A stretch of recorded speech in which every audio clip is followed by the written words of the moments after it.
de esta articulación en relación al intervalo rotador y en relación al manguito de los rotadores.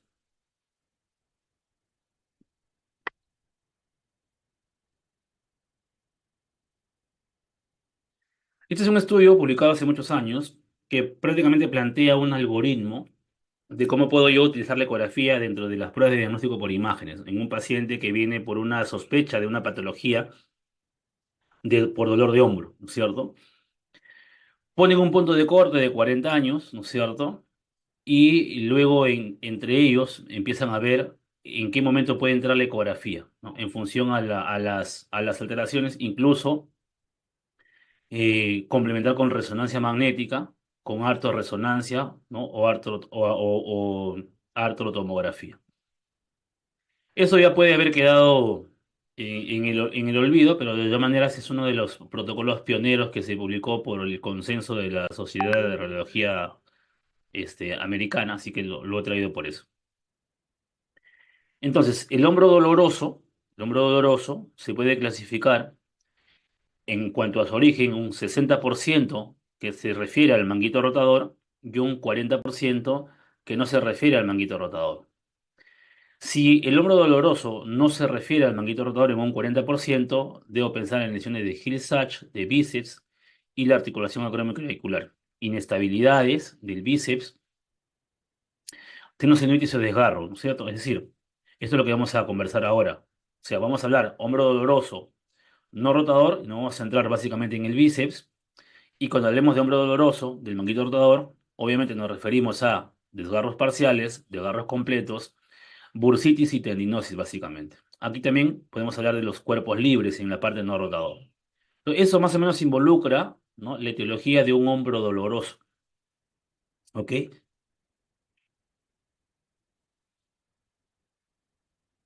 Básicamente eso es lo que vamos a tratar de tocar ahora. Vamos también a hablar un poco del intervalo rotador y ahí vamos a conversar un poco también sobre la capsulitis, que es algo que me parece interesante tocar en esta masterclass. La ISACOS, ¿no? La ISACOS propone una clasificación de los desgarros en función a si hablo de un desgarro parcial, hablar de una localización y una ubicación posterior-superior básicamente para los desgarros del supraespinoso.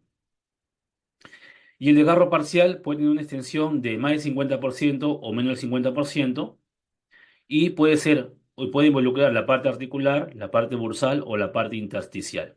¿Correcto? Normalmente cuando hay un desgarro parcial, la atrofia grasa no está casi tan presente como sucede en los desgarros completos. Donde tenemos la que se ha mejor acomodado, que es la clasificación de Snyder, en C1, C2, C3 y C4, ¿no? Con respecto a la atrofia grasa que se puede evaluar, ahí sí que es más frecuente, ¿no? La parte de los desgarros anteriores de su escápula tiene otra clasificación, ¿no? Y en cual habla de 5 estadios o 5 tipos, ¿no? Y lo vamos a también a conversar de manera muy, muy breve. Y en ellos también se puede dar la atrofia grasa. O sea, la atrofia grasa le va a importar al clínico para el manejo de este desgarro, ¿no? Y ver cuán crónico es ese desgarro, ¿no? Y en función a la atrofia grasa que produce en la parte muscular del tendón que se ha lesionado, que se ha desgarrado. Y esto, como les digo, normalmente funciona bien o es más notorio o más evidente en los desgarros de espesor total o de espesor completo. Y generalmente esto se aplica tanto a Snyder como esta clasificación para la parte parcial para el supraespinoso, ¿no? Para el subescapular hay otra clasificación.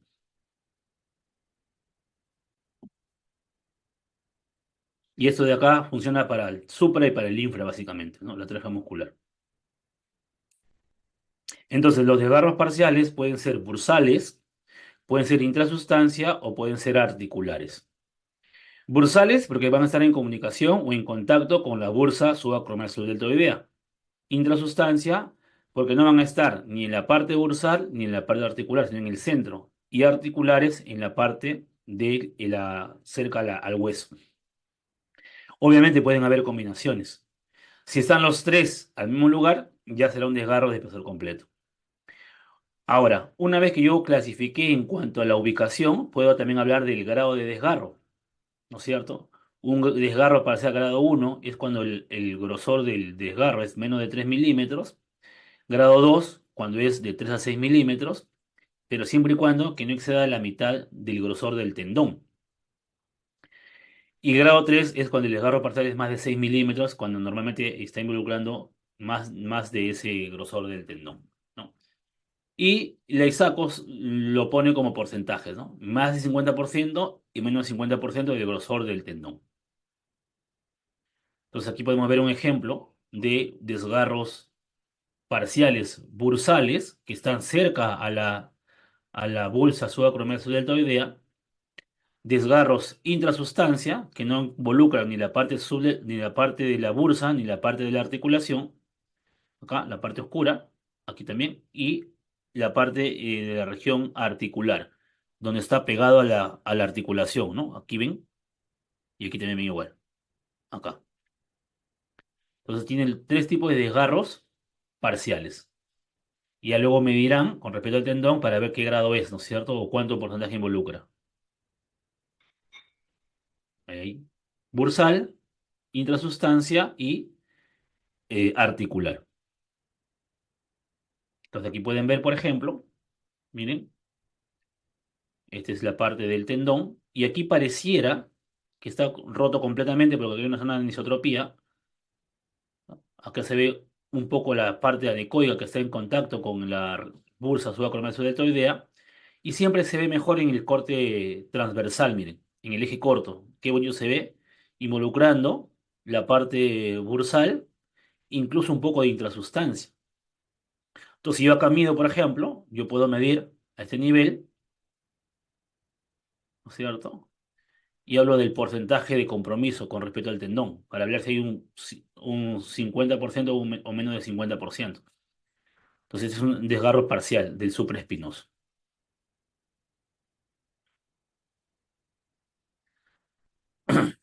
Ahora, tengan cuidado, como le decía, con la anisotropía, ¿no? Porque pasa que a nivel insertivo, a veces yo voy a ver áreas hipoecogénicas que me puede hacer sospechar de desgarros articulares parciales cuando realmente simplemente es la forma de insonación. Entonces, ¿qué hay que hacer? Insonar en 90 grados y corroborar si se sigue viendo esta hipoecogenicidad. Si desaparece, básicamente era la anisotropía que simulaba un desgarro. ¿Correcto? Los desgarros completos, la que mejor se ha aproximado a una de las clasificaciones que más se usa, o al menos es lo que recomienda la ISACOS, es la clasificación de Snyder artroscópica que se ha llevado a la parte ecográfica, ¿no? Y que sí se puede más o menos utilizar. Hablas de un desgarro de Snyder C1, C2, C3 o C4. Los cuatro tipos, no, la subclasificación, por así decirlo, siempre son completos. O sea, que van a involucrar todo el espesor del tendón. En el C1, el tamaño es mínimo, como de un alfiler, o sea, es chiquitito. En el 2 el tamaño es menor de 2 centímetros. En el 3 de 3 a 4 centímetros. Y en el 4 ya incluso ni siquiera mide porque se ve que es un desgarro masivo. En el desgarro 2 tipo 2 de Snyder, vas a darte cuenta que no va a haber una retracción significativa del tendón. En el grado 3 sí hay retracción y en el grado 4 en realidad tú no vas a ver nada de tendón. Hasta vas a ver que está roto incluso dos o más tendones. Puede estar roto el subescapular con el supraespinoso o el supraespinoso con con el infraespinoso. Entonces vas a ver el verdadero signo ecográfico de la cabeza calva. Ahora, todas las medidas que voy a hacer, sobre todo en C2 y en C3, lo tengo que hacer en el eje corto, no en el eje largo. O sea, yo aquí reconozco el desgarro, ¿no es cierto? Y aquí veo el eje corto, ¿ven? Entonces, si ustedes se dan cuenta, aquí nomás yo veo un hueco o una estructura anecoica de espesor completo, o sea, que involucra la parte bursal, la parte de intrasustancia, perdón, y la parte articular, por lo tanto es un desgarro de espesor completo. Y si se dan cuenta, aquí estoy viendo, aquí estoy viendo al supraespinoso, que no está tan retraído, ¿no es cierto? Por lo tanto, Este desgarro puede ser un desgarro tipo 2 de Snyder, ¿no? Lo mido en el eje corto, mido este ancho, y si mide menos de 2 centímetros, como se ve aquí, o sea, si lo medimos, ya digo, ya. Un desgarro que mide en el eje corto 15 milímetros, por lo tanto, el tendón supraespinoso no está retraído. Se ve ahí, ¿no es cierto? Se ve ahí. Generalmente hay un solo tendón involucrado. ¿Ves? Esto sería un ejemplo de Snyder tipo 2, por ejemplo. Entonces, miren, recuerden aquí. Yo aquí, ¿qué hago? Cuando veo el supraespinoso, recuerden que le dije, parten del tendón largo del bíceps. Miren, ven aquí esta imagen que está acá, hiperecogénica, aquí, todo fibrilar. Esto corresponde al tendón largo del bíceps. Luego me voy hacia la parte externa y posterior y aparece la ruptura, ¿no es cierto?, del supraespinoso. Aquí, miren, ¿ves? No hay supraespinoso, está roto. ¿Ven? Ese es el eje largo. O sea, veo aquí supraespinoso y en la parte de la huella insertiva, recuerden de la doble curva, no hay nada. O hay un componente anecogénico que va de la parte bursal a la parte articular. Incluso acá hay unas alteraciones de la cortical del hueso, pero el tendón supraespinoso no está totalmente retraído. Ahí está, se ve. Entonces yo ya puedo ir sospechando que este desgarro es un desgarro de espesor completo, pero quizás sea de Snyder tipo 2 porque no hay una retracción de este cabo. Ahí está presente. Ahora, para yo medirlo y clasificarlo, me voy al eje corto. Ahí está, ¿ven? Acá está el desgarro. Me voy al eje corto y hago esto. Aquí en el eje corto busco en la parte más medial a la porción larga del bíceps y aquí veo supraespinoso y acá también veo supraespinoso. Miren, acá está el supraespinoso, acá está el desgarro, incluso tiene componentes un poco no tan anecogénicos, que habla de repente sangrado, y yo ya puedo hacer la medida aquí, ¿no es cierto? Y digo, bueno, acá hay tendón roto, supraespinoso, y acá también hay supraespinoso, y acá puedo medir. No hay retracción, ¿no es cierto? Entonces digo, esto puede ser un Snyder tipo 2.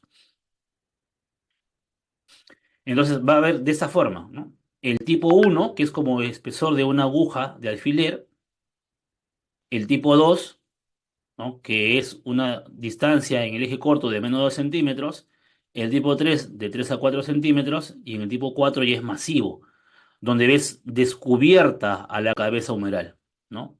Y pueden haber más de 2 tendones rotos, ¿correcto? Entonces, aquí puedes ver un desgarro tipo 1, por ejemplo, donde está roto el tendón completamente, y acá en el corte transversal se ve acá como una imagen pequeñita, ¿no es cierto?, que mide menos de 5 milímetros, que corresponde pues justamente a un desgarro tipo 1. Lo pueden ver aquí, ¿no? Aquí está el tendón largo del bíceps. Me voy hacia para la parte posterior y aquí veo un pequeño desgarro, miren, aquí. ¿Ven? Aquí. Desgarro, que pareciera acá solamente parcial, ¿no? Pero cuando hacemos la vista transversal, nos damos cuenta que involucra todo, miren. ¿Ven? Todo. Pero es pequeñito, ¿no? Apenita, mira, no es tan grande. Entonces, esto es un desgarro, o podría ser un desgarro tipo 1 de espesor completo. ¿Ven? Ven acá la alteración de la ecogenicidad. Acá hay tendón, y ahí no hay tendón, ¿no? Se puede ver mejor. Aquí. Este es otro ejemplo, miren cómo se ve ahí una colección anecogénica, ¿no? Pequeñita nomás, que equivale a un desgarro de espesor completo, tipo 1 de Snyder, ¿no? Ven acá, y este es el eje corto. Este es el eje largo, y acá el eje corto. Mira, acá está el eje corto. Es pequeñito, ¿no? Pero si se dan cuenta, viene de arriba hasta abajo. De arriba hacia abajo, o de superior a inferior, o de bursal a articular. Bursal, intrasustancia y articular. O sea, un desgarro de espesor completo tipo 1.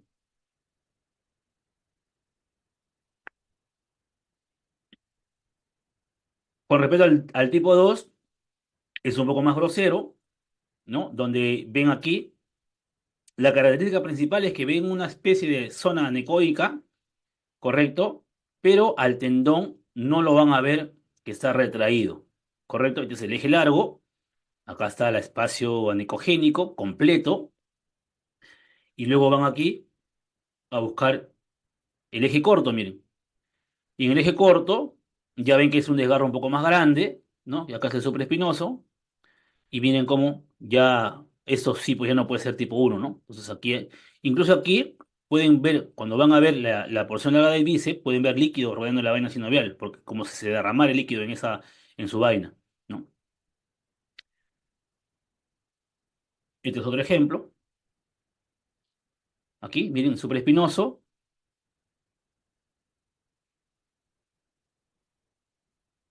aquí, justo acá. Y también acá hay otro desgarro, ¿ven? Igual acá. Desgarro, desgarro todo esto, miren. En el eje corto. ¿Ven? También un Snyder tipo 2.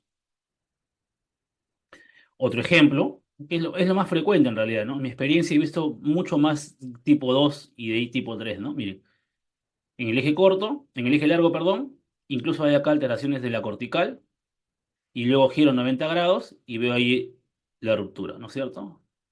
De aquí hasta por acá más o menos, ¿no? Y se cumple, ¿no? Que no hay desgarro, no hay retracción del tendón supraespinoso. Otro acá igual, miren, ahí está el desgarro en eje corto, todo esto. Involucra las tres partes de la zona, ¿no? Dorsal, intersustancia y articular. Otro ejemplo, tendón largo del bíceps, supraespinoso, y acá aparece la alteración. ¿Ven? Aquí. Aquí está alterado, en la región de la inserción. Luego yo hago el giro de los 90 grados para verlo en el eje corto, y efectivamente aquí está la ruptura. ¿Ven? Aquí. Sin retracción de el tendón. ¿No? Y así, ¿no? Acá hay otro ejemplo más. Acá hay tres ejemplos, ¿no? Que ven lo mismo, ¿no? Miren, desgarro completo, desgarro completo, desgarro completo, ¿no? En los tres casos no hay retracción del supraespinoso, por lo tanto corresponde a un desgarro tipo 2 de Snyder, ¿no? Bien anecogénico, acá está la porción larga del bíceps, acá también igual, se ve la estructura anecoica, acá igual, ¿no? Entonces bastante claro, ¿no? Otro caso, miren, ahí está la ruptura aquí, el desgarro, pareciera parcial, pero cuando ya giras 90 grados, ¿no? Acá está el eje corto, este es el eje corto. A veces confunde un poco, porque esto de acá corresponde al tendón largo del bíceps. Esto es el tendón largo del bíceps. Luego yo me voy hacia la parte posterior, ¿no es cierto? Posterior superior y veo ahí el tendón supraespinoso que está alterado acá. Todo esto, acá veo el tendón. Entonces ya acá me doy cuenta que aquí hay una alteración porque está ausente esa parte. Ahí. ¿Ven? Ahí. Aquí toda esta parte que también se ve acá. Entonces, ¿qué me corresponde hacer a mí? Ir al eje corto, ¿no? Y en el eje corto, yo ya giro 90 grados y miren cómo se ve acá el tendón presente y acá está ausente. ¿Ven? Entonces ya hablo de un desgarro de espesor completo sin retracción del tendón y por lo tanto sigo pensando que es un desgarro tipo 2 de Snyder. En el tipo 3, ¿no? Ya obviamente el desgarro es mayor, miren, se va a medir más de 2 centímetros entre 3 y 4. Entonces miren cómo yo cuando hago ahí, este de aquí es el tendón largo del bíceps en el eje largo y luego me voy hacia póstero superior, hasta póstero superior y desaparece y no hay tendón. ¿Se dan cuenta? O sea, aquí no se ve el tendón, el tendón supraespinoso, ahí, donde deberías verlo. Incluso acá ves un poco del líquido. Miren el eje largo y acá yo veo al deltoides y debajo debo ver al supraespinoso y entre ellos a la bursa subacromial deltoidea. Pero aquí no veo ya no veo al supraespinoso. Entonces ya digo, este ya es un desgarro mucho más grande. Ya no es un 2. Porque en el 2 yo en el eje largo veo algo de tendón. En el grado 3 ya en el eje largo, a veces no veo tendón. Entonces yo ya tengo que sospechar que esto tiene que ser más grosero. Hago el corte axial y miren, aquí está la parte del tendón largo del bíceps y ya no veo nada de tendón supraespinoso y hasta por acá abajo que puede ser ya incluso el infraespinoso. Entonces es un desgarro mucho más grosero. Y cuando mides esto, mide por lo menos 34 milímetros. Es un desgarro tipo 3. Igual que este caso, ¿no? Miren, desde aquí no veo tendón y me voy atrás, atrás, atrás, atrás, aquí y aquí veo algo de tendón. Pero toda la parte de acá está todo retraída. Miren, todo retraído. ¿Ven? Entonces, esto de aquí hay una retracción del tendón supraespinoso. Por lo tanto, no puede ser dos. Miren, es grande, ¿no? Esta distancia medía 33 milímetros aproximadamente.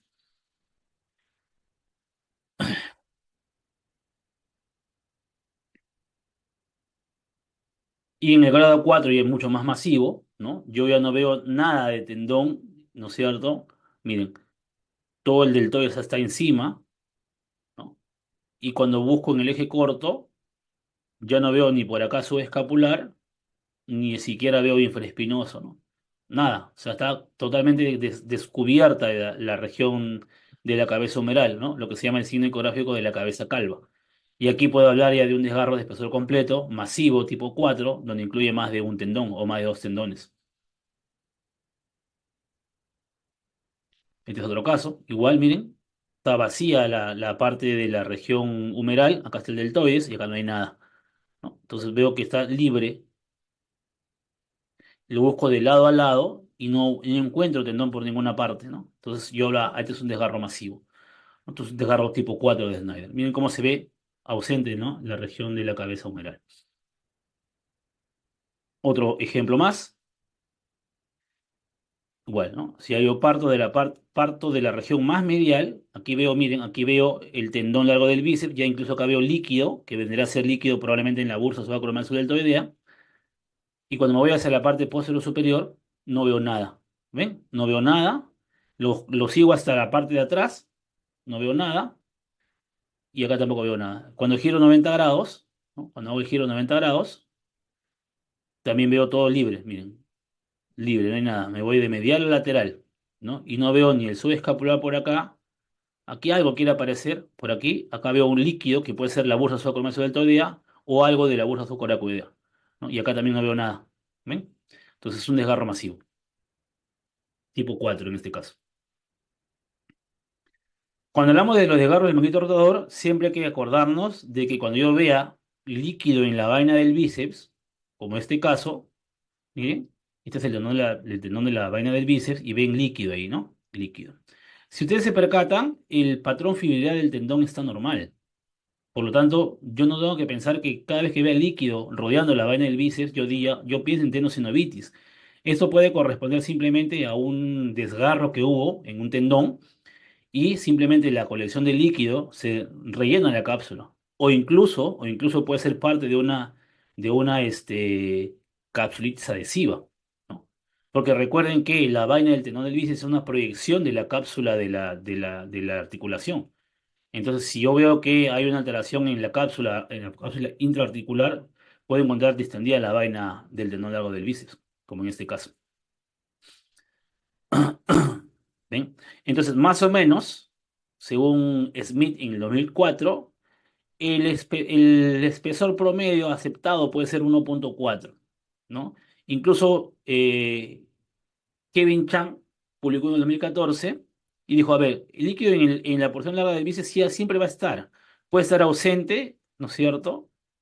Cuando mide menos de 1 milímetro, que se considera en economía normal, puede ser leve cuando mide de 1 a 2 milímetros, puede ser moderado cuando mide más de 2 a 3 o puede ser grave cuando mide más de 3. Entonces yo hago el eje largo y aquí mido el líquido, ¿no? Tanto en la parte inferior como en la parte posterior. Obviamente, como les vuelvo a repetir, el que yo tenga líquido en la porción larga del bíceps no necesariamente significa tenosinovitis, puede ser el acompañante de un desgarro del manguito rotador. Incluso también puede ser un desgarro de espesor parcial, ¿no? Que a veces es más difícil de visualizar por ecografía o no hay tanta experiencia. Entonces, vemos esto, miren, líquido, líquido, líquido, ¿ven? Líquido, ¿no? ¿Ven? Miren, voy bajando de la corredera hacia abajo, ¿no? Y ahí ven todo distendido el tendón largo de su vaina sinovial. Y eso obviamente se refiere acá también igual, ¿ven? Entonces yo acá lo puedo medir, acá también lo puedo medir. Y ya saben, ¿no? Que el que yo vea esto no necesariamente es una tendinocenovitis. Hay que buscar una explicación. En este caso, era un desgarro del supraespinoso. Y si se dan cuenta, el tendón no ha perdido su patrón fibrilar, ¿no? Tiene el patrón fibrilar conservado, ¿no? Solo había una distensión o un derrame a nivel de su vaina sinovial que era secundario a un desgarro de espesor completo del supraespinoso. Ahora, cuando hablamos de desgarros de tipo completo, generalmente hablamos también de la atrofia o infiltración grasa. Y aquí podemos usar de forma indirecta la clasificación de Gutalier, ¿no es cierto? O una clasificación que se dio de la parte ecográfica por Linde en el 2012, o incluso una modificada por Strobel, ¿no es cierto? ¿Qué es lo que dice Gutalier, por ejemplo? Que yo voy a evaluar la parte muscular del tendón que está desgarrado completamente y voy a mirar el depósito de grasa en el tendón en el músculo, perdón, y lo voy a comparar con el músculo deltoides o con el músculo trapecio en relación a infra o supraespinoso. Entonces, si yo veo, ¿no es cierto?, que no hay depósitos grasos en el músculo, yo hablo de Gutalier grado cero. Si hay algunas vetas de grasa, pero menos que, ¿no? Grado uno. Si hay grasa, pero es menos que el músculo en porcentaje, grado 2. Si hay tanta grasa como músculo, grado 3. Y si hay más grasa que músculo, grado 4, ¿no? Esta es la parte de la clasificación de resonancia que se le ha llevado a ecografía. Y esta clasificación es una clasificación netamente ecográfica que se ha modificado. Entonces, yo digo, cuando el músculo está isoecoico al músculo suprayacente, es decir, si yo comparo, por ejemplo, al supraespinoso con el trapecio y veo que ambos músculos tienen la misma ecogenicidad, entonces yo hablo de una atrofia grasa grado cero, es decir, donde no hay grasa. Si yo encuentro que la ecogenicidad del músculo está ligeramente aumentada en comparación al músculo suprayacente, hablo de un grado uno. Aquí, en el músculo que está involucrado de grasa, voy a ver algunas fibras tendinosas todavía. Y en el grado 2, la ecogenicidad del músculo es marcadamente aumentada en comparación del músculo suprayacente y además ya no voy a ver o no voy a poder definir la porción intramuscular de la región miotendinosa. Entonces, esto de aquí es Gutalier, resonancia, que se aplica a la ecografía, pero esto ya es puramente ecográfico, ¿no? Que es el de Strobel que se modificó. Me parece más interesante porque ya acá hablamos de forma incluso un poco más resumida, porque a veces es difícil darte cuenta entre si hay algunas betas grasas, menos grasa, más grasa o tanta grasa, ¿no? Complica un poco, a menos que tengas un super equipo, pero eso me parece mucho más interesante, que es sobre todo que es ecográfico. Entonces, esta de acá es la clasificación de Gutalier de resonancia que se ha llevado a la parte ecográfica, ¿no? El grado cero, grado uno, 2, 3 y 4, ¿no? En relación a la porción, en este caso lo que evalúan básicamente es la comparación de la ecogenicidad del músculo comprometido nada más. O sea, si se dan cuenta aquí no hay infiltración grasa, aquí hay algunas vetas grasas, aquí hay más grasa, menos grasa que músculo, ¿no? Acá hay tanto grasa como músculo y acá hay más grasa. Sin embargo, acá no comparan con el músculo que está adyacente, arriba, que en ese caso sería el músculo trapecio. Porque Gutalier, como le decía, lo que básicamente nos dice es ver al tendón, ¿no es cierto? En cambio, en esta clasificación ecográfica,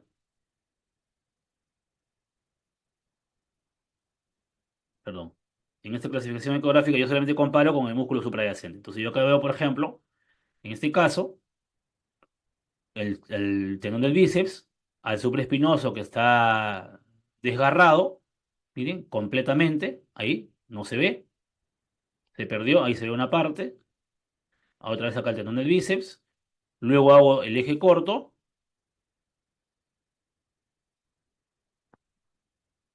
denme un segundo por favor que se ha parado eso, voy a volver a actualizar acá, denme un segundito.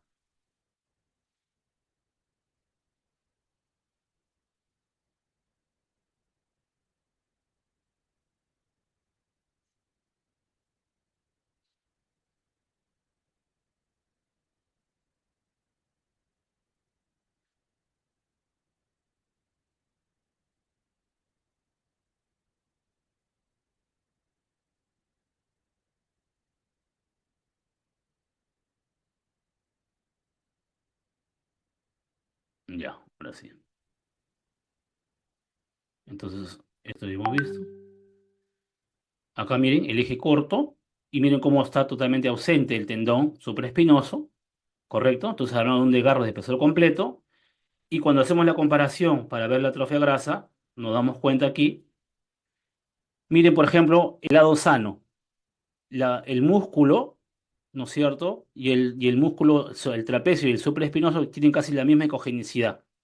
En cambio aquí, si se dan cuenta, el trapecio y el supraespinoso están de diferente ecogenicidad. El supraespinoso tiene mayor ecogenicidad que el trapecio. Y además veo mínimas zonas, ¿no es cierto?, tendinosas, que son estas de acá y estas de acá. Entonces aquí hablaré yo si esta imagen lo aplico, ¿no es cierto?, a este caso, diré, estoy en un grado uno donde encuentro, ¿no es cierto?, que la ecogenicidad está aumentada en comparación al músculo suprayacente y voy a ver parcialmente un mínimo patrón penado, ¿no? Entonces yo ahí aplico la clasificación ecográfica directa. Entonces ya le doy una adicional al médico tratante y le digo, ¿no? Su paciente tiene una ruptura del tendón supraespinoso completo y además ya tiene una atrofia grasa grado uno, porque el músculo supraespinoso está siendo rellenado, por así decirlo, por grasa. Acá miren, por ejemplo, en este caso, hay un desgarro completo, tipo 2. Miren, acá está la cabeza del bíceps. Y acá hay una ruptura. Acá está el supraespinoso. No hay retracción, ¿no? No está retraída de las fibras del tendón supraespinoso, pero hay una ruptura de espesor completo. Miren, aquí. Y cuando voy a evaluar si hay atrofia grasa, veo que, miren, el músculo supraespinoso y acá el trapecio. Y miren la ecogenicidad, es la misma. O sea, acá es un grado cero.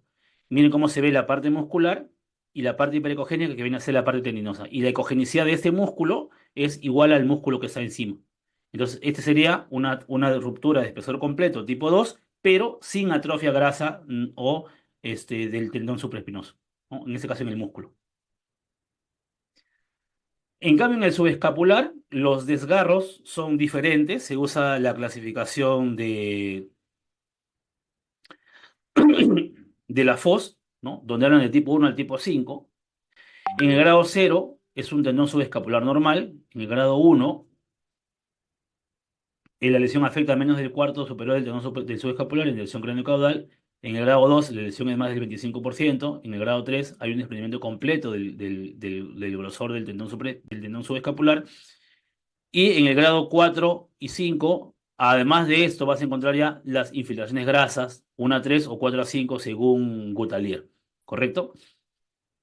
Esta es la clasificación artroscópica, ¿no?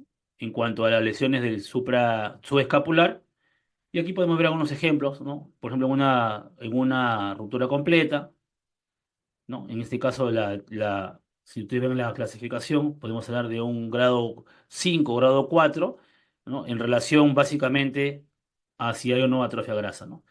Y aquí, un desgarro más pequeño, ¿no? Entonces, aquí, por ejemplo, no se utiliza la clasificación de Snyder, pero sí puedo hablar de desgarros parciales como el bursal articular y intersustancia. Pero es mejor usar esta, ¿no? Esta de acá, la de la FOS. Ahora, lo interesante es que el desgarro del tendón subescapular no es tan frecuente como lo es del supraespinoso, ¿no? Que es el que más se ve en realidad en la práctica del día a día. Al menos en mi casuística veo casi siempre los desgarros que yo evalúo son del supraespinoso. Ahora, la otra parte de la patología del tendón del manguito rotador son las tendinopatías, ¿no? O sea, donde no hay un desgarro, pero sí hay una alteración del tendón en cuanto a su ecogenicidad. En el año 2022, ¿no? Hay una recomendación por la Sociedad Deportiva Musculoesquelética, de Colegio Musculoesquelética, donde decían que teníamos que hacer alguna diferenciación en los conceptos, ¿no? Por ejemplo, dieron concepto a lo que es tendinosis, a lo que es tendinitis, a lo que era una tendinopatía calcificante y a una tenosinovitis, ¿correcto? Entonces, la tendinosis es el tendón anormalmente hipoecogénico, sin rotura de la fibra tendinosa, con posible aumento del diámetro del tendón, con o sin flujo en las imágenes Doppler. La tendinitis tendón anormalmente hipoecogénico, ocasionalmente asociado a un posible aumento del flujo en las imágenes Doppler. O sea, si se dan cuenta, el concepto de tendinosis y tendinitis es casi el mismo. Y es por eso que muchas veces por ecografía no se pueden diferenciar. El que tenga flujo vascular en el interior, el tendón, no me habla necesariamente de un tema inflamatorio, porque ambos lo pueden tener.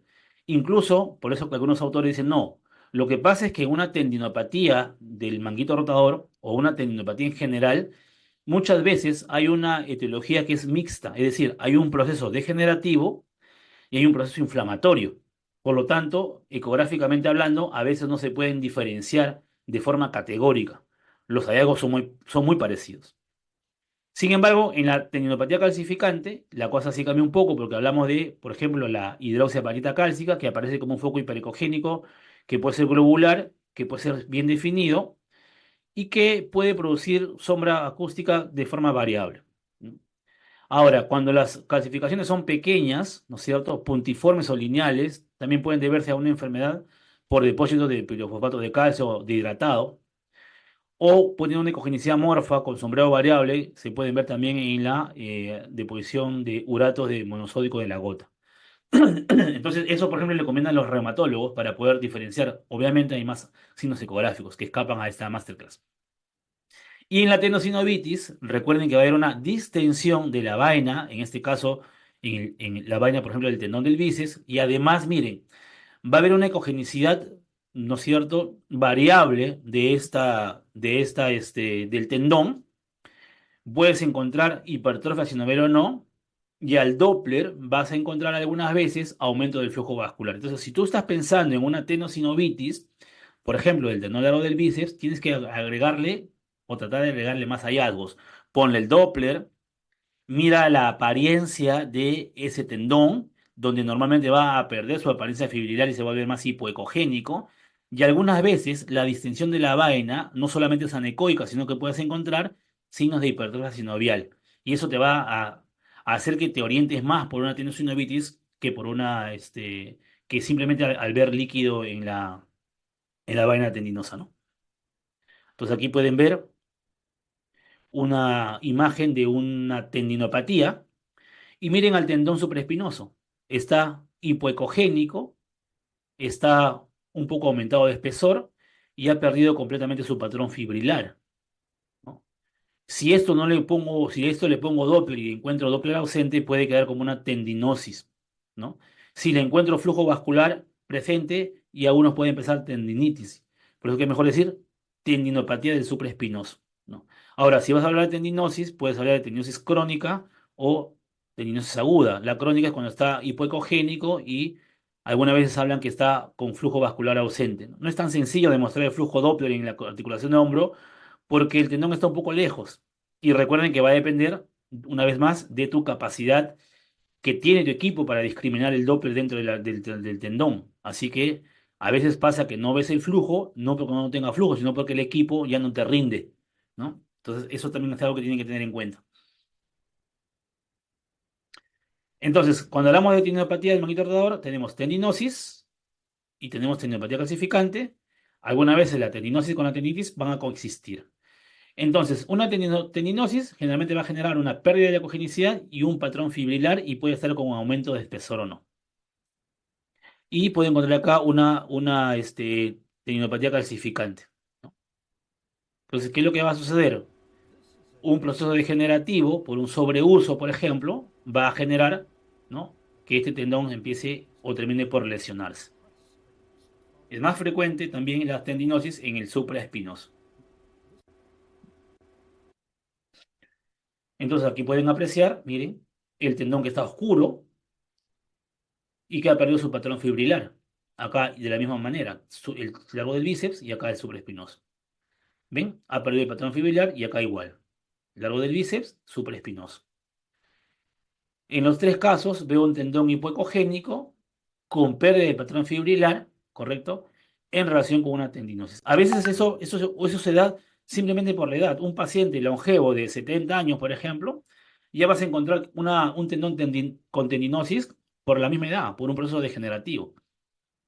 Pero a veces puede pasar que viene un paciente joven, deportista, y ves un tendón así. Ah, aquí es más frecuente, obviamente, que ha sido una tendinosis, de repente por el tema de a lo que se dedica, ¿no? Es más evidente. ¿Por qué? Porque ahí sí tú vas a ver un tendón fibrilar, ¿correcto? Y en este caso en todos los casos van a estar alterados de cogenicidad.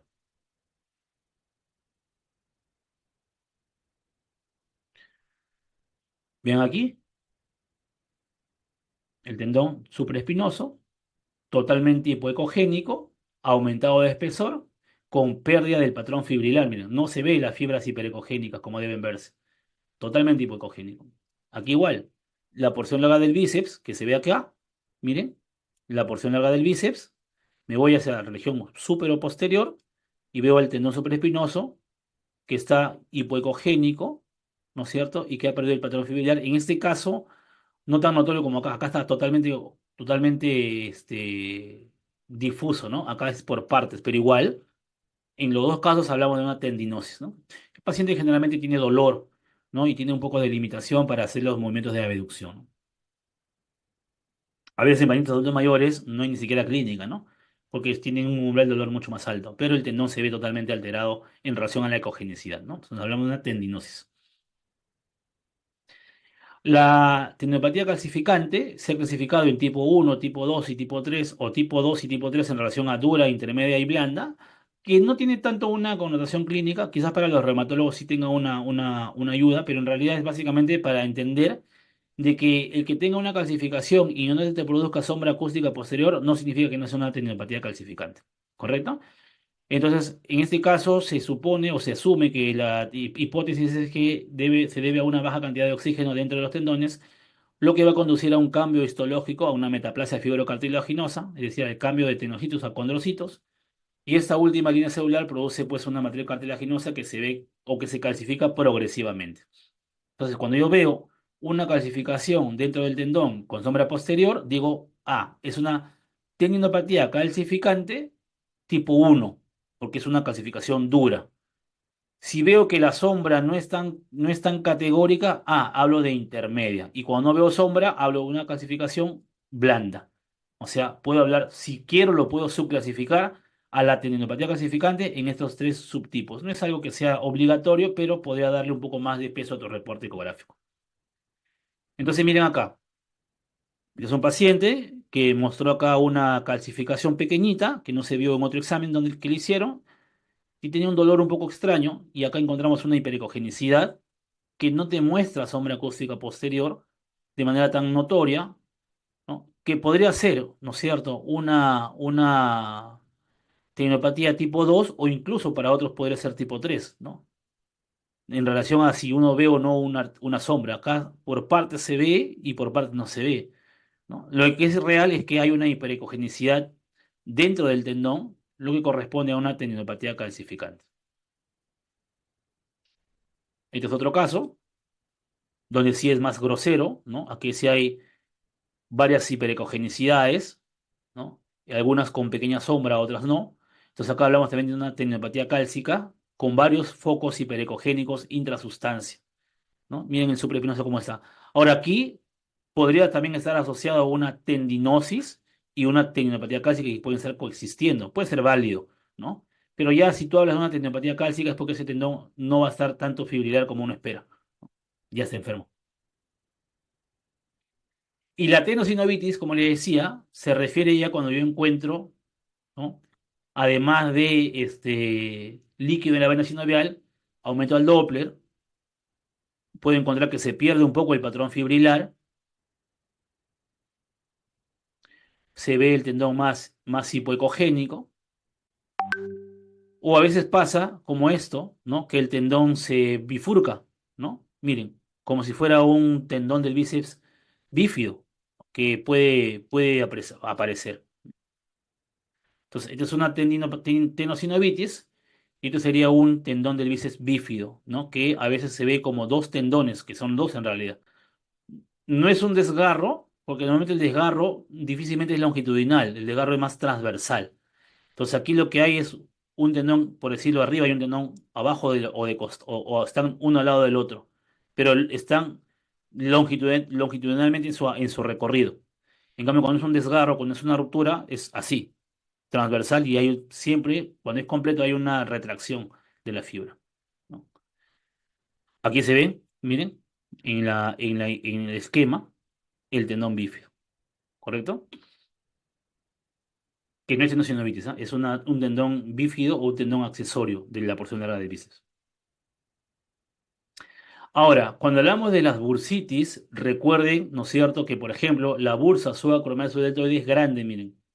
Tiene un componente anterior, tiene un componente lateral y tiene un componente posterior. Si ustedes se dan cuenta, generalmente esta bursa subacromial deltoidea involucra de manera más categórica al supraespinoso. Miren, tanto en la parte anterior como en la parte posterior. ¿Ok? Pero en la parte posterior también involucra al infraespinoso y en la parte lateral incluso involucra, ¿no?, al subescapular, miren, e incluso a la porción larga del bíceps. Entonces, siempre tienen que entender que cuando la bursa es grande, como en este caso, en el 70% es subacromial deltoidea, o sea, es una sola, porque se juntan. ¿Qué es lo que pueden ver aquí? El supraespinoso, y miren acá cómo está la bursa distendida. Aquí está distendida. ¿Cuánto debe ser normal en la medida de la bursa? Menos de 2 milímetros. ¿Dónde está la bursa? Entre la parte más inferior del deltoides y la parte más superior del supraespinoso. Ahí está. En situaciones de normalidad no es visible o es apenas visible y siempre mide menos de 2 milímetros. Y cuando mide más de 2, como en este caso, ya tú hablas de una bursitis subacromial subdeltoidea. Y no te asustes si es que ves que se extiende hasta una parte del subescapular, porque ya te estoy mostrando en el esquema que es grande esta bursa. No crea que porque ya está en el subescapular va a ser subcoracoidea. Cuidado con eso. Este es otro caso, miren, de una bursa subacromial subdeltoidea. Acá está el bíceps, el supraespinoso, la bursa arriba distendida, incluso con ecos internos en suspensión. Y miren, cuando yo voy de lado a lado, me voy a la parte de la parte externa a la parte más medial. Miren cómo acá está el subescapular y acá está el líquido. Entonces viene todo, ¿no? Una bursa subacromial o bursitis, perdón, subacromial subdeltoidea. Puedes encontrar a veces ahí proliferación sinovial o hipertrofia sinovial o que el líquido no sea tan anecogénico como en este caso que tenía ecos en suspensión, ¿no? Ya la etiología no lo puede determinar la ecografía, ¿no? Ahora, cuando hablamos de la bursitis subcoracoidea, es bueno entender cómo funciona. Aquí, por ejemplo, es un esquema que les muestra la cabeza humeral, el tendón subescapular, el tendón supraespinoso, la parte muscular, la apófisis coracoides, ¿correcto? El espacio subcoracoideo, el músculo coracobraquial, ¿correcto? Y aquí veo la bursa subacormal deltoidea, ¿no es cierto? La bursa subacormal deltoidea a veces, como les digo, llega un poco hasta el subescapular. La bursa subcoracoidea es aquella que va a estar profunda a la apófisis coracoides y más o menos superior con respecto al músculo subescapular.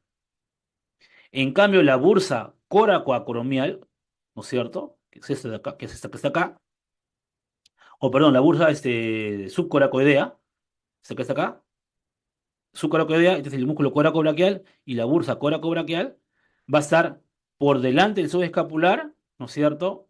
Y por debajo, inferior a este apófisis coracoides. Felizmente que no es tan frecuente verla y no es algo que se vea siempre. En cambio, la bursa subcoracoidea sí es más reconocible.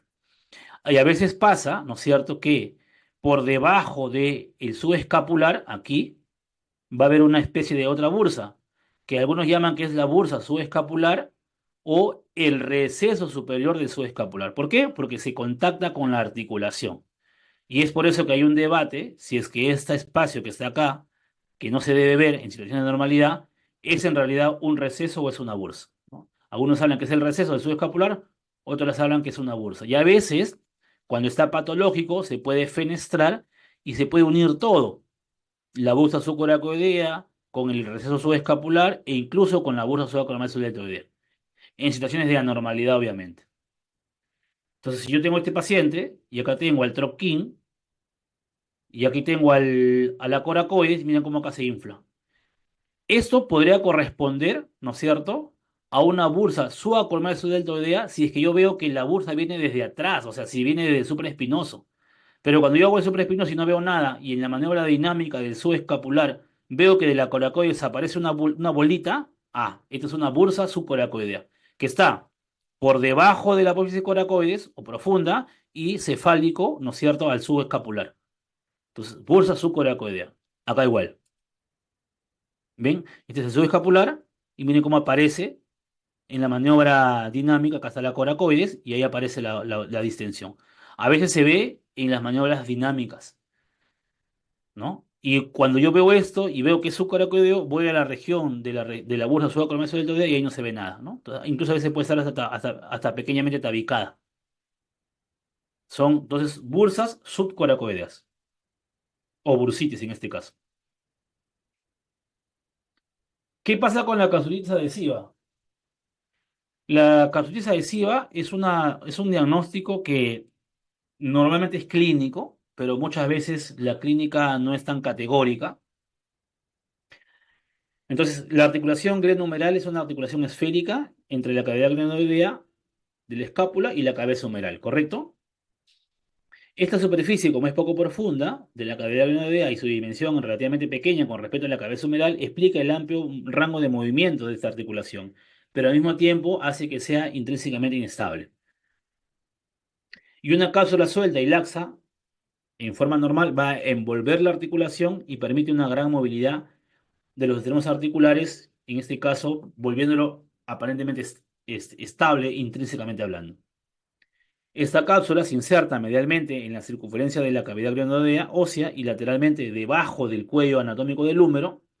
Es redundante en la parte más inferior, donde forma un bolsillo ancho llamado la bursa, o perdón, llamado la bolsa axilar o receso axilar, que constituye el receso principal de esta cavidad. Y esto es muy importante porque eso es lo que se evalúa cuando queremos pensar en una, por ejemplo, de inicio, en una capsulitis adhesiva, ¿no? Entonces, este es el esquema gráfico y el esquema anatómico de la porción larga del bíceps. Mira cómo se va a fusionar o se va a correlacionar con el ligamento glenohumeral superior. Acá está el ligamento glenohumeral medio, y acá está, perdón, el inferior, el superior y el medio. Acá está el receso axilar. Acá está la parte de la apófisis coracoides, ¿no? Entonces, cuando yo pienso en una capsulitis adhesiva, ecográficamente hablando, tengo que pensar en varios signos ecográficos. Primero, por ejemplo, que cuando yo mido el espesor medio de la cápsula de la bolsa axilar, se ha determinado que en pacientes con capsulitis adhesiva, este diámetro mide de 4 milímetros a más, ese espesor. También el espesor medio del ligamento coracohumeral, medido tanto en el eje corto como en el eje largo, fue de mayor espesor en los pacientes con capsulitis adhesiva, teniendo un punto de corte interesante de 3 milímetros a más. También, obviamente, el espesor de la cápsula axilar medido en su porción más ancha también supera los 4 milímetros. Y además, también hay literaturas que hablan de que existe un mayor derrame de líquido en la porción larga del bíceps, en su vaina, en pacientes con capsulitis adhesiva. Lo que hay que tener en cuenta es que este signo ecográfico no es específico de solo capsulitis, se puede presentar en varias situaciones, pero ya podemos tenerlo en cuenta. Y también se ha evidenciado que hay una especie de aumento de la hipervascularidad dentro del intervalo rotador y mostró una sensibilidad de un 97% y una especificidad del 100% para el diagnóstico de capsulitis adhesiva. Es decir, cuando el intervalo rotador está normal, no tiene flujo vascular, ¿correcto? Y también en la capsulitis adhesiva, algunas veces hay una limitación en el movimiento cuando yo quiero evaluar el deslizamiento subacromial del tendón supraespinoso. Tampoco es categórico, se encuentra aproximadamente en el 70% de los pacientes con capsulitis adhesiva. Entonces, no hay ningún signo ecográfico que sea categórico, excepto, ¿no es cierto?, que es de mayor sospecha y es básicamente el receso axilar y los ligamentos o las estructuras periligamentarias del intervalo rotador. Ahí radica el diagnóstico ecográfico de la capsulitis adhesiva. Ya hemos dicho que es un diagnóstico que a veces es puramente clínico, porque obviamente hay etapas de capsulitis y se caracterizan, ¿no es cierto? Porque siempre está el dolor asociado, a menos que estés en la última etapa, donde el dolor ya desapareció, pero la rigidez, ¿no es cierto?, está casi siempre presente, ¿no? Entonces, cuando viene un paciente y no puede mover el hombro, ya clínicamente tú estás pensando en una capsulitis adhesiva. Y a veces, como tienes que hacer maniobras dinámicas que no son posibles de realizar, queda frustrante el no poder demostrar ninguno de estos signos ecográficos. Uno recurre a la maniobra dinámica pasiva, es decir, el ecografista trata de mover la articulación, obviamente preguntando cuánto puede tolerar el paciente para buscar. Y a veces simplemente haces abrir un poco el hombro, metes el doctor debajo de la axila y lo primero que buscas es qué cosa, el receso axilar anterior, ahí mides, porque ahí está tu punto de corte. Si mide más de 4 milímetros, ya está.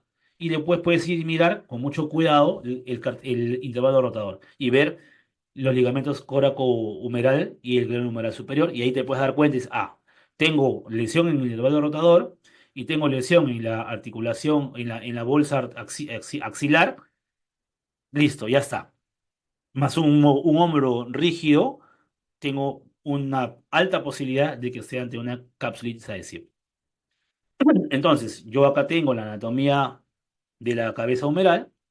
Ya hemos visto cómo es el recorrido del tendón largo del bíceps, cómo está recubierto a nivel intraarticular por el ligamento glenohumeral superior y el ligamento coracohumeral por encima y el glenohumeral superior por debajo, ¿correcto? Y hemos visto que aquí, cuando hay patología, acá hay una colección en la región axilar, que es lo que yo voy a buscar cuando sospeche, ¿no es cierto?, de capsulitis adhesiva. O sea, ¿yo qué voy a mirar? Voy a mirar esta parte y voy a mirar esta parte, que a veces es lo primero que veo, ¿no? Pongo acá el traductor y busco acá un espacio incrementado del receso axilar.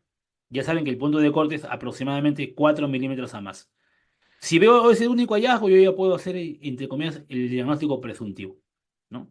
Y luego ya, si tengo dudas, voy y miro el intervalo rotador, ¿correcto? Y tengo que mirar qué cosa, básicamente, el córaco humeral y el gleno humeral superior, cuando sea visible, ver que estén engrosados. Y a veces, cuando le pongo Doppler, si encuentro hipervascularidad, con mayor razón, sigo sospechando en eso.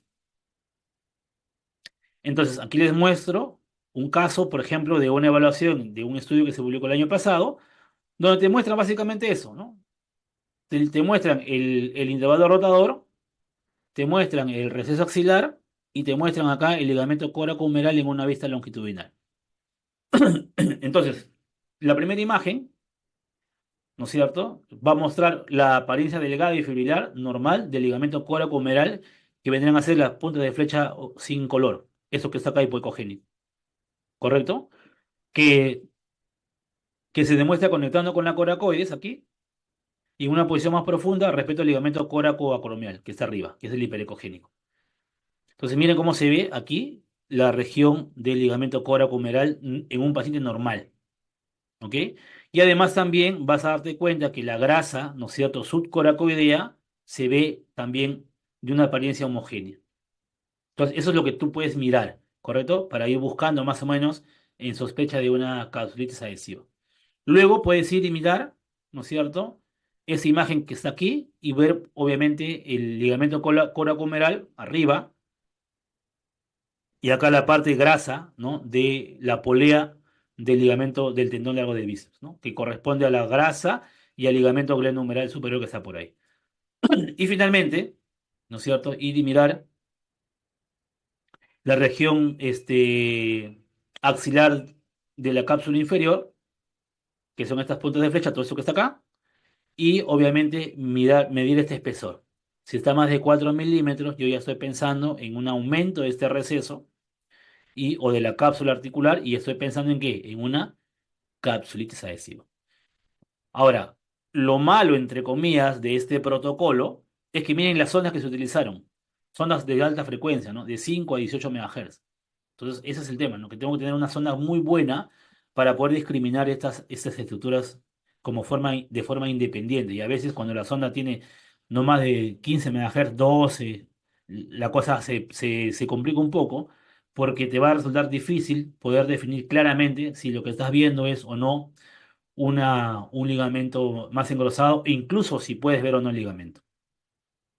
Y aquí, ¿no? Un ejemplo ya grosero al otro extremo para que más o menos se den cuenta, ¿no? Esto es lo normal, miren, lo normal, y esto es lo que se ve alterado en un paciente con diagnóstico de capsulitis adhesiva. Miren cómo aquí, en el corte A, miren cómo el ligamento ahora, ¿no es cierto? Coracohumeral está engrosado con respecto a este, miren. Miren cómo se ve acá, delgadito, y acá se ve engrosado. Si se dan cuenta, la grasa que está aquí, la grasa coracoidea o subcoracoidea, que acá es homogénea, acá ha perdido su ecogenicidad. Tiene una ecogenicidad más heterogénea. ¿Se dan cuenta?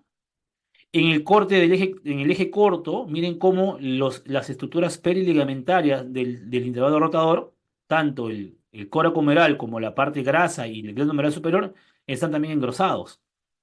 ¿Correcto? Y si le pongo acá Doppler, quizás esté vascularizado. Y miren cómo ahora en la parte de la, de la cápsula inferior, miren cómo está totalmente engrosado con respecto a esta imagen. ¿Ven? Miren acá se ve hipoecogénico delgadito y acá está totalmente engrosado. Entonces, obviamente les estoy mostrando ejemplos muy marcados, ¿no? Para que entiendan la idea, ¿no? Eso tienen que ustedes, obviamente, si no lo conocen, empezar a practicar con sus pacientes para que formen su curva de aprendizaje, para que sepan cómo pueden ver. El problema viene, como les digo, en la sonda y también viene en los movimientos que puede hacer el paciente, porque no siempre el paciente va a poder mover para poder sacar estos cortes. Es muy difícil a veces. Es por eso que muchas veces se dice, no, olvídate con la ecografía porque el paciente no va a mover la articulación. Y es verdad, viene con el brazo rígido.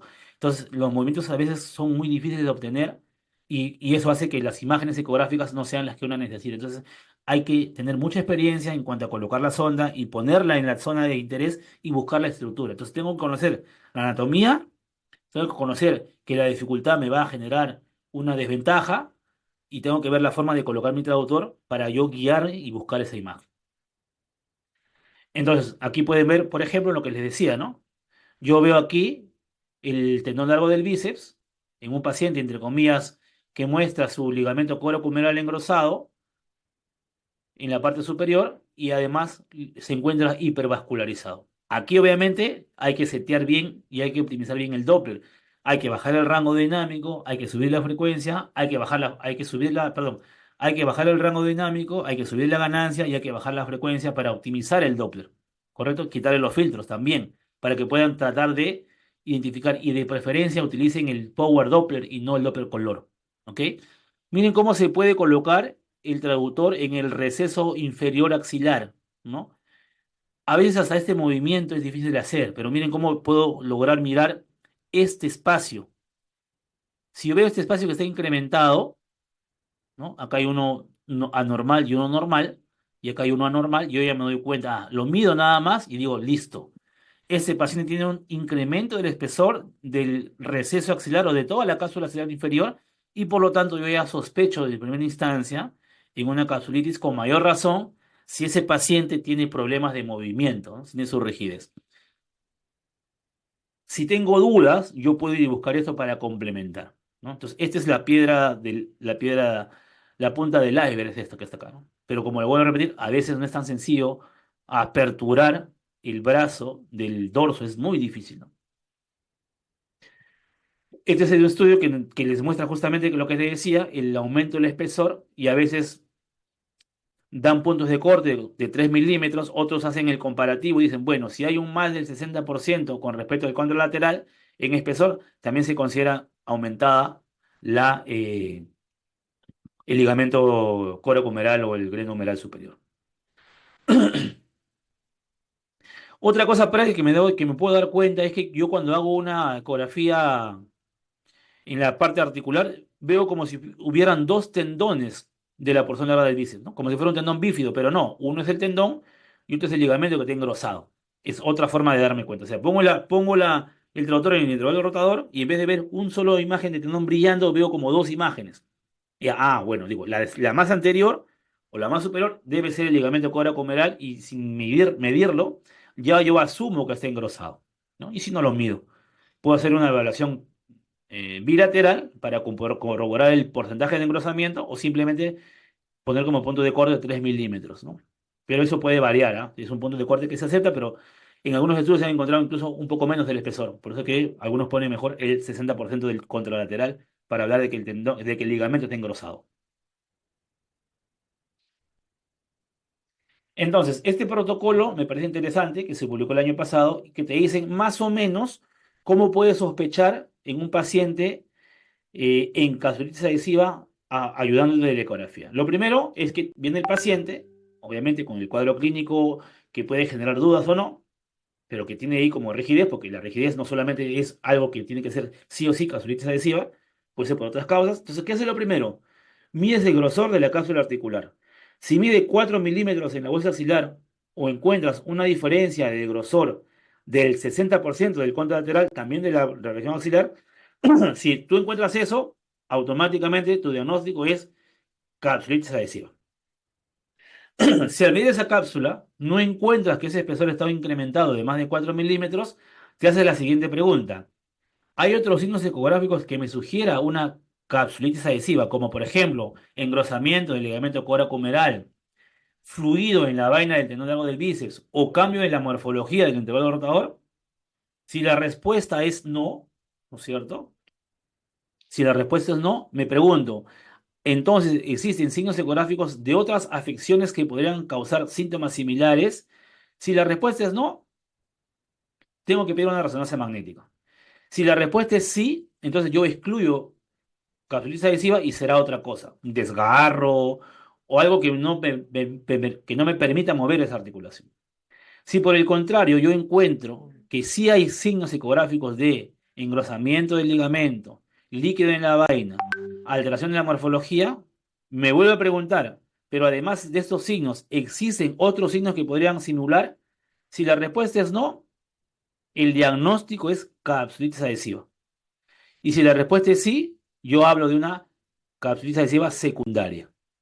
Entonces, es más o menos, miren, los pasos que le da este protocolo, que me parece interesante, que se puede aplicar en la clínica del día a día. Sin embargo, le traigo otra propuesta interesante en el caso de en que a veces no puedas hacer nada. Recuerden que no pueden mover la articulación y todo esto de acá queda en una frustración porque no se puede llevar a cabo. Entonces, lo mínimo que se puede hacer es esto que está acá. Pones al paciente que sí puede doblar el codo y haces movimientos, ¿no es cierto?, de rotación externa e interna. Porque recuerda que el paciente lo que no puede hacer es una abducción. La rotación la puede hacer con ligera facilidad. Le tienes que ayudar. Por eso haces una evaluación dinámica pasiva. Y vas a encontrar aquí básicamente el signo ecográfico del rebote. Es decir, en algún momento de la rotación dinámica externa, el tendón infraespinoso hace como un rebote, como cuando ustedes agarran y jalan una cuerda de guitarra, lo mismo. Eso es un signo ecográfico que también me sugiere capsulitis adhesiva y me olvidaría de este protocolo si no lo puedo aplicar. Entonces le estoy dando más o menos varios tips que podrían utilizar. ¿Cómo va a ser el protocolo de esta manera? Bien. Aquí tengo al paciente, ¿no es cierto? Que voy a ponerme en la parte posterior para buscar al infraespinoso y yo mismo le muevo la mano cuando no pueda mover para generar el movimiento dinámico pasivo. ¿Y qué es lo que voy a mirar? Voy a ver ese rebote del tendón infraespinoso de esta manera, miren. Miren el infraespinoso y miren cómo rebota. ¿Ven? Miren cómo rebota. Ese rebote que salta, eso es un signo geográfico que me sugiere, ¿no es cierto? Una capsulitis adhesiva. ¿Ok? Hay un deslizamiento del tendón que lo pliega hacia la cápsula articular porque obviamente son muy continuos. Entonces, eso también lo puedo utilizar cuando yo veo que ese movimiento es muy, muy limitado, ¿no? Y no puedo hacer o no puedo aplicar este protocolo. Sin embargo, tengan mucho cuidado cuando ustedes tengan que hacer un diagnóstico de capsulitis adhesiva, pero además vean que el tendón largo del bíceps en la porción intraarticular está engrosado o veo líquido en su vaina sinovial en la parte extraarticular. Porque puede ser que tenga una una patología mixta, es decir, que tenga una gastritis adhesiva asociado, por ejemplo, a una hipertrofia del tendón ligamento del bíceps, del tendón largo del bíceps. Y esto obviamente en el manejo terapéutico puede generar un resultado no tan interesante. ¿Ok? Entonces siempre miren bien a su tendón largo del bíceps cuando van a evaluar el manguito rotador o el intervalo rotador. Como en este caso, miren. Este paciente, este es el esquema del estudio, donde vemos acá un tendón del bíceps muy engrosado, que es esto que está acá. Miren, este paciente venía porque estaban sospechando en capsulitis adhesiva. Y cuando hicimos la ecografía y tratamos de llevar a ver el corte, no pudimos buscar, no pudimos reconocer el receso axilar, no se dejaba, pero pudimos hacer esto. O sea, no podía hacer aducción, pero sí podía hacer rotación o flexión hacia la parte posterior. Entonces lo que hicimos fue hacer un corte para ver el intervalo rotador y nos dimos cuenta que había un engrosamiento del ligamento coracomeral, miren cómo está engrosado y hipocogénico, y un engrosamiento también del glenohumeral humeral superior y de la grasa que lo rodea. Pero además estaba bastante hipertrofiado el tendón largo del bíceps. Entonces, esa rigidez, ¿no es cierto? Era, por un lado, que podía ser un problema de capsulitis y además por un tema mecánico, porque estaba como generando una obstrucción, este abultamiento del tendón. Entonces, siempre que ustedes vean el intervalo rotador y sospechen en capsulitis adhesiva, puede que sea una capsulitis adhesiva mixta o secundaria a algo y que también haya por ahí una coexistencia de una hipertrofia de este tendón, que cambiaría el manejo terapéutico por parte del especialista. Y eso le va a importar mucho al médico tratante. Bien, hasta aquí hemos hablado todo lo que corresponde a la parte de hombro.